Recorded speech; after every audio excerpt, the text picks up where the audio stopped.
you talk to us some more. That may be beyond my abilities at the moment. I'm gonna. What? Yo! Julia. Johnny. Me and Johnny. Matthew. Kathy. Is that everybody who's here right now? Is there 4 people here? These people are in the stairs. And then they said they're gonna come get me. They literally said, let's get them. I mean, I got bullied by ghosts. Tudor Hall is one of the oldest buildings in Leonardtown. By 1742, the original owner of the residence, Abraham Barnes, had acquired over 1,000 acres in the Leonardtown area and had obtained a resurvey and grant of these acres under the title America Felix Secundus. The house remained in possession of the Barnes heirs until about 1817, when it was sold to Philip Key, a relative of Francis Scott Key. Philip Key raised the roof and transformed the house into the 14-room mansion we know today. The Key family owned the estate until 1949. After the house was purchased by Mary Patterson Davidson in 1949, the plan was to turn the residence into a library for the county. However, Miss Davidson would pass away shortly after. Although Miss Davidson did not oversee things, her friends took over and saw that her plans were accomplished. Tudor Hall continued as a St. Mary's County Memorial Library until February of 1984, when the library was moved because the structure could not accommodate room for the library's growth. The St. Mary's Historical Society purchased Tudor Hall on December 31st, 1984, and the second floor became the Society's research center, which is still its main use today. Even though Tudor Hall is one of Leonardtown's oldest and most historical buildings, paranormal activity is not as common as other areas. The workers and visitors in the building have very little to no experiences. However, that hasn't stopped paranormal investigators and believers from investigating the house. Many believers claim that they have found plenty of evidence while in the house. Before we begin our investigation, one of the employees showed us an old newspaper that had an article on the front page all about the hauntings of Tudor Hall. Multiple families that have lived in the house described weird paranormal occurrences, such as the old broken clock going off every time a member of the family died. There was also a rocking chair that continued to rock on the portico even after its occupant had died. So, to find out the truth, we teamed up with Mike and Ethan from Charm City and Wulf Paranormal, turned off the lights, and spent the night to find out if this old manor is truly haunted.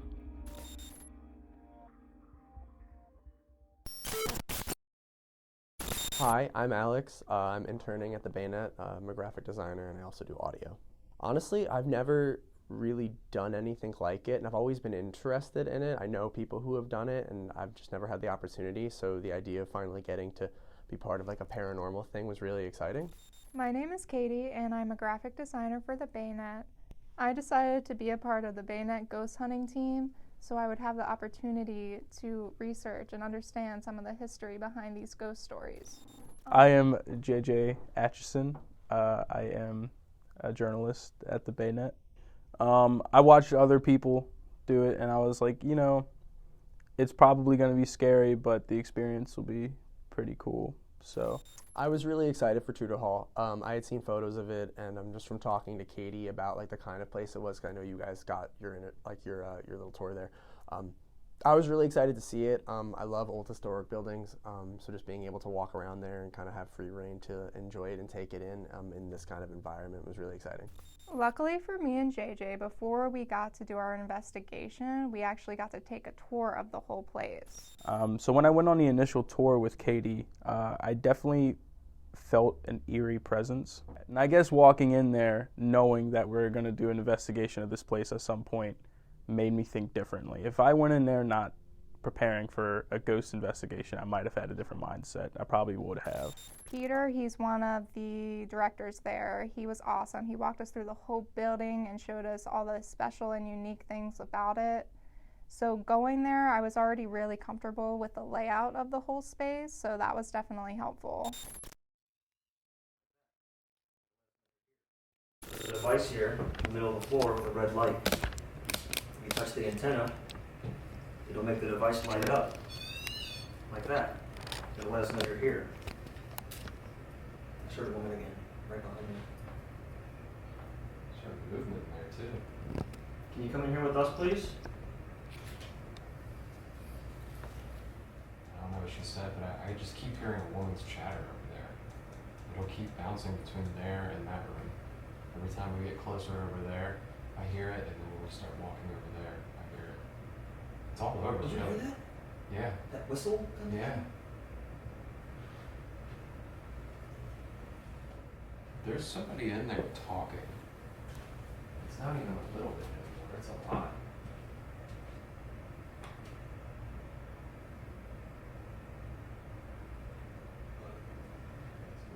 So I heard a rumor that there was some devil worshiping here.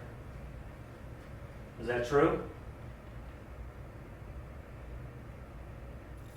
So while we were sitting in the living room, Ethan out of nowhere came in and said that his dad texted him about a portal to hell, Satan kind of worshiping room that used to be in Tudor Hall behind a fireplace. All right, so my dad, who's a Leonardtown native his whole life, just sent me a text that said Tudor Hall had a secret room behind the fireplace that had stolen church property and was a secret devil-worshipping meeting room. What? The bricks were movable, and it was in the paper when I was in 6th grade at Father Andrew White. Where is it at? He said this one. So instantly we started looking around for fireplaces and if there was a room behind them. We did find one, fireplace that had a closet behind it. There was no chimney attached to this fireplace, so it could have very well been remodeled and everything. So, but obviously we don't know. I think it's interesting. It definitely could have been there at one point, at least somewhat of a version of what the story is. But I don't think that was any time recently, and I don't think it was anything big. I have a device here in my hand that you can use to speak to us. We can try to hear your voice. This might be kind of loud, so beware.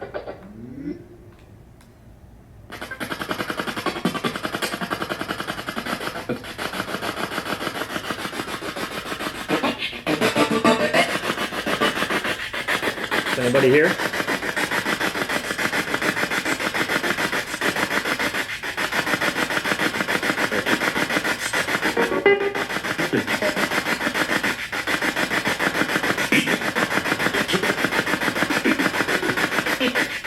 You said Ethan. Yeah, you said Ethan.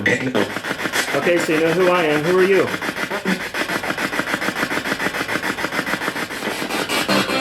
Is there a secret room here at one point?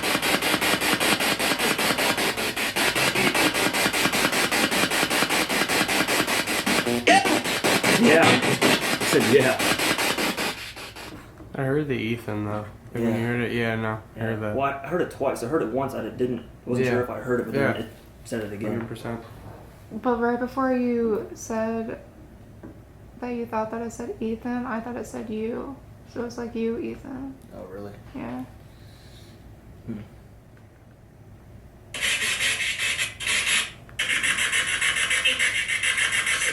Yeah. Clear as day. Yeah. Yeah. That's something even.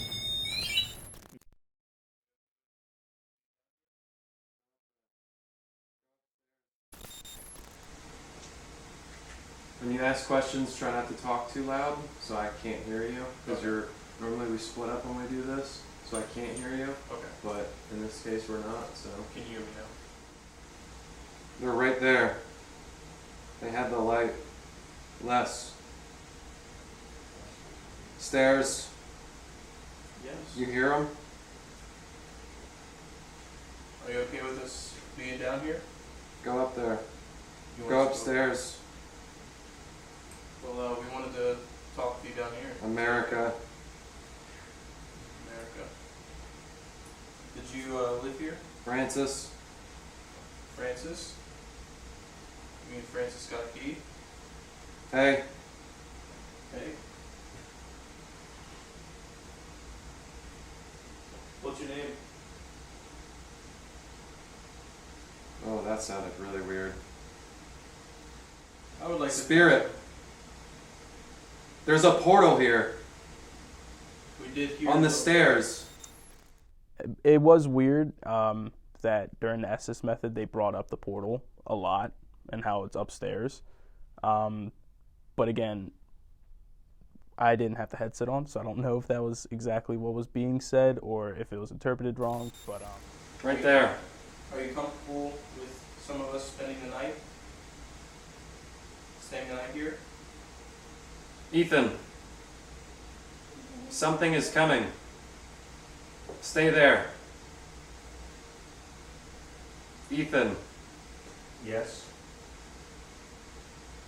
I'm coming down there. Okay. Are you buried on this property? He doesn't like that. Stop. Don't say that. Who doesn't like what? What are you talking about? The one, something about he's scared and the one in black? Yeah, you're not wrong. Yeah, we're gonna get him. Oh no. Hey, look, I'm not trying to cause any trouble, okay? Uh-huh. I'm being sincere. The young one. Yes, I am the youngest. This is very scary. This is. I'm more scared than you are, I promise. So if What'll you- it be?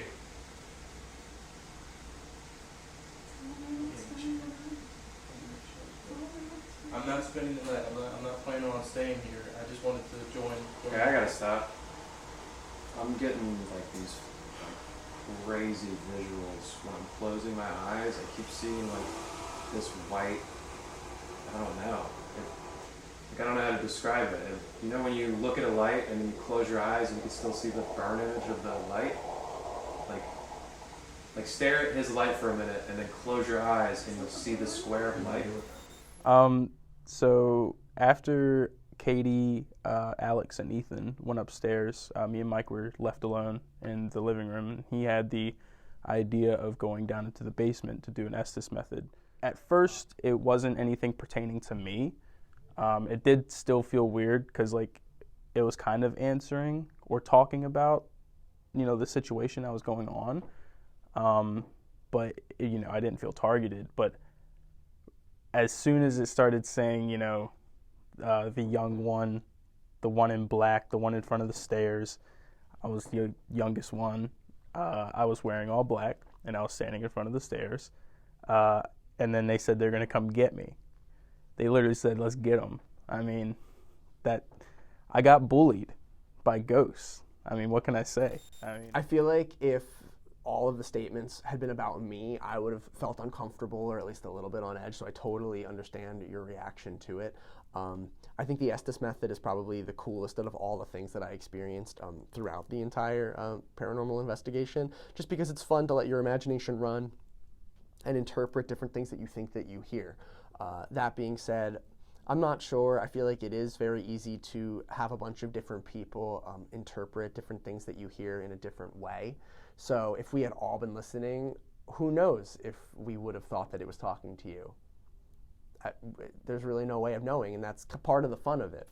Right when I was about to leave, Ethan got some sage and put it all over me. So, you know, to cleanse myself from the spirits.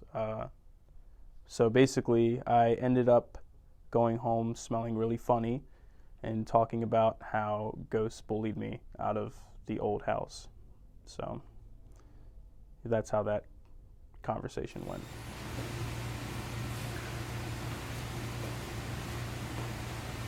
I hope you talk to us some more. That may be beyond my abilities at the moment. I'm gonna. What? Yo! Are you serious? What was that? Siri. Did you do that? I don't know. What?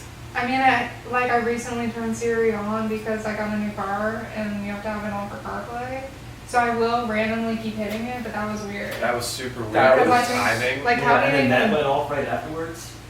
That's Because I don't even know how to make it go off. Yeah, it just randomly. Yeah. It just randomly. That was nuts. Did you do that?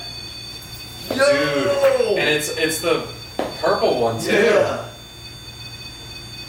Whoa. Yeah. Wow. Thank you. Thank you for that. Can you light that up again? Can you bring up the purple color like you just did? I'm getting a headache again. So it really takes a lot for me to be freaked out or at least like surprised about experiences like in anything regarding this stuff. But the one thing that happened that I really was surprised about was the fact that kind of in a row was a series of different events that just the way it all like played out was just very surprising. Mike, the ghost hunter, asked a specific question that it kind of sounded like Katie's phone Siri responded to. It was just the way it was timed. And then as soon as that interaction happened, which we both thought was strange in and of itself, the REM pod went off immediately after. And that chain of events would, I'm not saying it's haunted, but like that chain of events would insinuate that there was some sort of presence there. So after JJ's experience with the SS method, after he had left, we started doing it again, and right when Mike sat down, he asked, "So are you guys going to come back and talk to us?" Right as he said that, before he was about to start, my Siri randomly went off on my phone, and it said something that I haven't heard it before. I haven't heard it say that before, ever.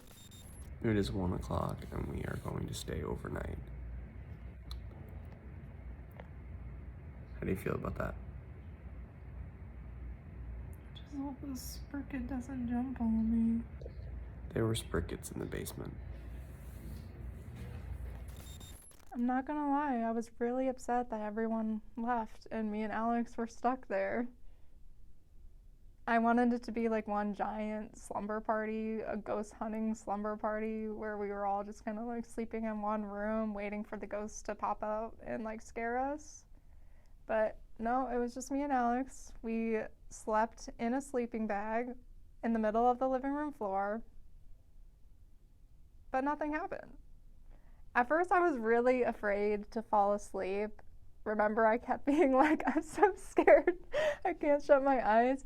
But then eventually I just wrapped the whole sleeping bag. I like cocooned myself in. So my face was covered, and after that I fell asleep in like 5 minutes. I was not afraid. I was excited. Again, I thought it was really cool having the opportunity to stay there, and the fact that other had the ability to just stay at that place was really bizarre and exciting. So, all right, so it's 3 a.m. Everyone else left, and we're the only ones that survived this overnight challenge. So tonight, this is our bed in Tudor Hall. Yay, we won. Yay. Beyond my abilities at the moment. I'm gonna. What? Yo! Are you serious? What was that? Siri. frankly, I'm skeptical if it actually is. I live in an old house. I feel like every old building has a lot of history and a lot of like people that have been in and out of it. Not really sure if I would say that it was haunted. I definitely wasn't as unnerved as I feel like I could have been in that situation, having slept there and been there all night. I think that Tudor Hall was definitely more haunted than the jailhouse. Obviously, right after, I really thought it was real, but after taking some time to digest it, I'm not 100% sure. So I guess I still am kind of on the fence, but it definitely didn't make me more skeptical than I was before. So working with Mike and Ethan, Wulf Paranormal and Charm City Paranormal, it was awesome because they make you feel so comfortable, and I think they're taking all the right steps to doing this correctly and professionally. Ethan and Mike were really, really awesome. Again, having never participated in anything like that, again, very comfortable to be around. They made you feel very involved in the whole process. Experiencing the ghost equipment for the first time was really interesting too. That's always been a part of it that I've always been intrigued about, for better or worse. Just not knowing how technology built by man could contact the paranormal. So seeing it actually working was really, really interesting. In general, I actually thought the place was super beautiful. I will say the only places that seemed, I guess, a little more gritty or unsettling were the basement. Some of the little areas and corridors in the basement definitely felt a little you felt the history there, and you felt that it was old. When you first walk into the house, I mean, obviously it appears as an old house, but they've updated it, and it's a beautiful place to experience. But visiting Tudor Hall is really fun. It's definitely a beautiful building. Take away the haunting and the ghost aspect of it. I think it's a very amazing historical place to visit, especially learning about the history about the Key family and all of the generations that live there. I mean, they literally have a whole research center on the top floor with Civil War books, old newspapers, and then they have a whole other room that has a lot of documents from not just families that lived in that house, but families that lived in Leonardtown. I mean, it's really cool. There's nothing else like it probably in Southern Maryland. So.